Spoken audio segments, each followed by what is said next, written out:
अस्सलाम वालेकुम दोस्तों, मैं हूं आपके साथ आयशा। तो दोस्तों, ऐसा लगता है अमेरिका के राष्ट्रपति डोनाल्ड ट्रंप के डायलॉग वाली स्क्रिप्ट कोई जानबूझकर भड़काऊ और ऊट पटांग लिख रहा है। वरना सोचिए, आज जब उनसे ये पूछा गया कि आप भारत को रूस से तेल खरीदने के लिए मना करते हो और अमेरिका खुद रूस से बहुत सारी चीजें खरीद रहा है, तो उन्होंने ये जवाब दिया कि इसके बारे में उन्हें कुछ नहीं पता। सोचिए, क्या ये पॉसिबल है? क्या ट्रंप को कुछ नहीं पता हो? इससे पता ये लगता है कि ट्रंप के पास इस सवाल के जवाब की स्क्रिप्ट लिखकर ही नहीं दी गई थी।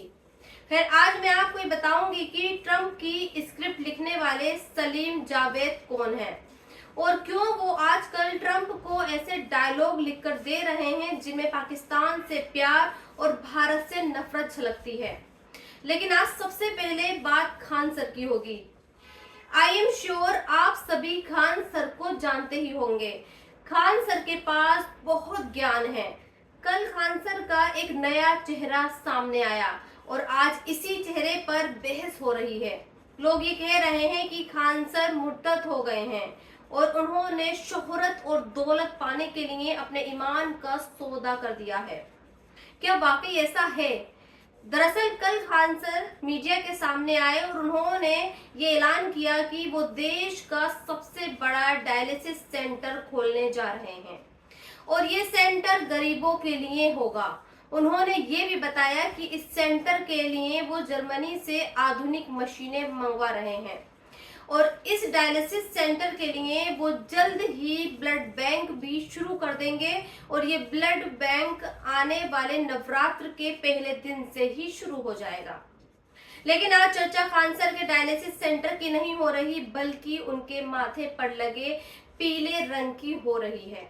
और हैरानी की बात तो यह है कि खान सर के इस नए गेटअप पर हिंदू और मुसलमान दोनों ही सवाल उठा रहे हैं।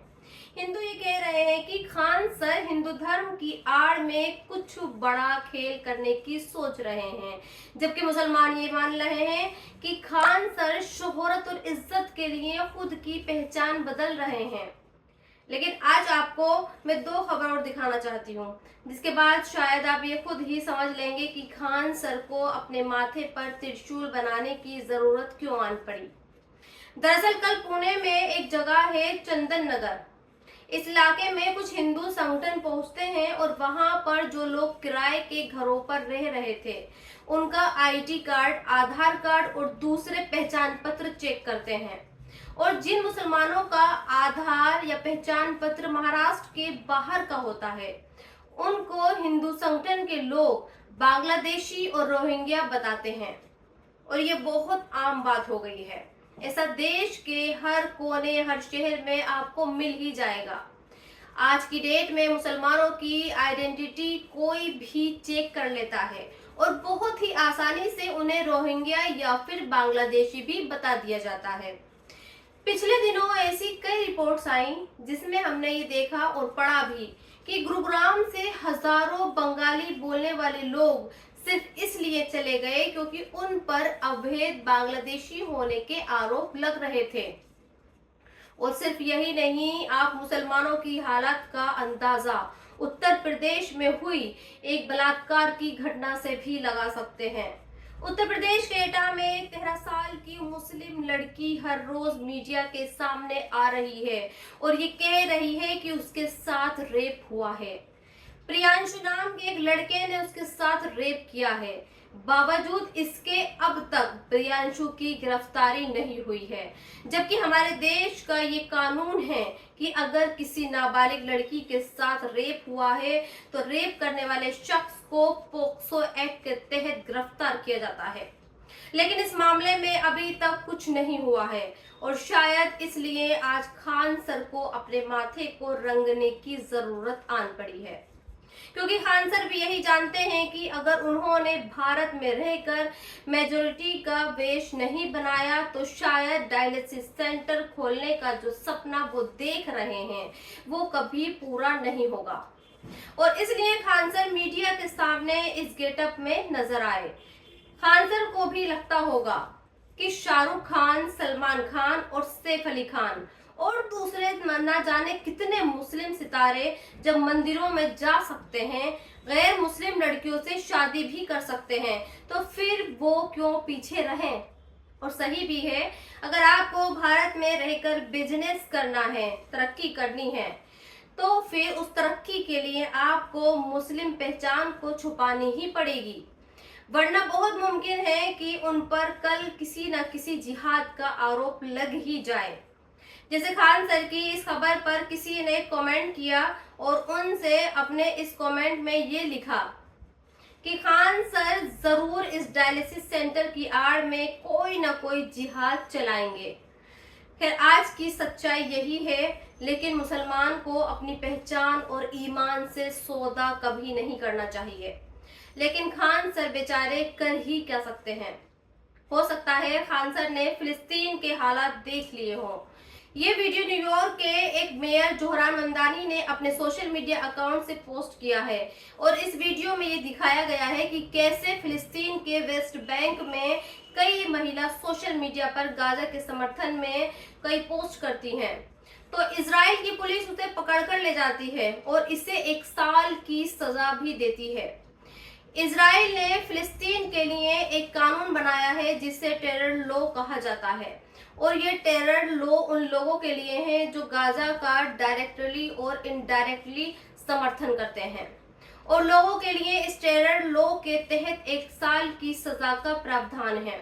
क्योंकि इस महिला ने गाजा के समर्थन के लिए सोशल मीडिया पर एक पोस्ट लिखी, लिहाजा पुलिस ने इस टेरर लॉ के तहत 1 साल की इसे सजा सुनाई है और अब पुलिस इसे गिरफ्तार करने के लिए इसके घर पर आ पहुंची है। और सिर्फ यही नहीं, फिलिस्तीन के दूसरे जो शहर हैं वहां पर भी इजराइल के लोग बदमाशी और गुंडागर्दी सरेआम करते हैं। जैसे एक और वीडियो सोशल मीडिया पर बहुत वायरल हुआ है। इस वीडियो में इजराइल के कुछ लोग एक फिलिस्तीन के घर में सरेआम घुस जाते हैं और उसके घर का फ्रिज उठाकर ले जाते हैं, और ये शख्स कुछ नहीं कहता, क्योंकि जो लोग ऐसा कर रहे हैं वो इजरायली सेटलर हैं, और इजरायली सेटलर इजराइल के वो लोग हैं जिन्हें इजराइल ने फिलिस्तीनियों पर जुल्म करने के लिए पाल रखा है। खैर, आगे बढ़ते हैं और अब आपको ब्राजील लेकर चलती हूँ, क्योंकि ब्राजील के राष्ट्रपति लूला ने अमेरिका के राष्ट्रपति डोनाल्ड ट्रंप के बारे में ऐसा कुछ कहा है जिसके बाद लोग ये कह रहे हैं कि असल में 56 इंच की छाती का दम यही होता है।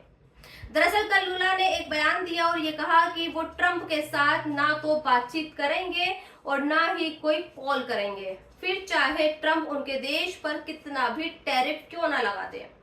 उन्होंने ये भी कहा है कि वो किसी भी देश के मुखिया को फोन कर लेंगे, लेकिन ट्रंप से कोई बातचीत ही नहीं करेंगे। और इसलिए आज सोशल मीडिया पर लूला की तारीफें हो रही हैं और लोग ये कह रहे हैं कि जिस तरह से लूला ट्रंप को जवाब दे रहे हैं, ठीक उसी तरह से मोदी को भी ट्रंप को जवाब देना चाहिए, क्योंकि ट्रंप लगातार भारत के खिलाफ बयान दे रहे हैं। और कल भी उन्होंने ये कहा कि अगर भारत ने रूस से तेल खरीदना नहीं बंद किया तो फिर वो भारत पर बहुत ऊंचे टैरिफ लगाएंगे। इसलिए आज हमारे देश के लोग ये चाहते हैं कि मोदी भी ट्रंप को लूला की तरह सीधे तौर पर जवाब दें। हालांकि ट्रंप ने सीज फायर को लेकर जो बयान दिया था और ये कहा था कि भारत और पाकिस्तान के बीच सीज फायर कराने के लिए उन्हें दुनिया के किसी भी नेता का फोन नहीं आया, लेकिन उन्होंने कभी ट्रंप का नाम लिया ही नहीं। और इस वीडियो के आखिर में बात उत्तराखंड में आई तबाही की करते हैं।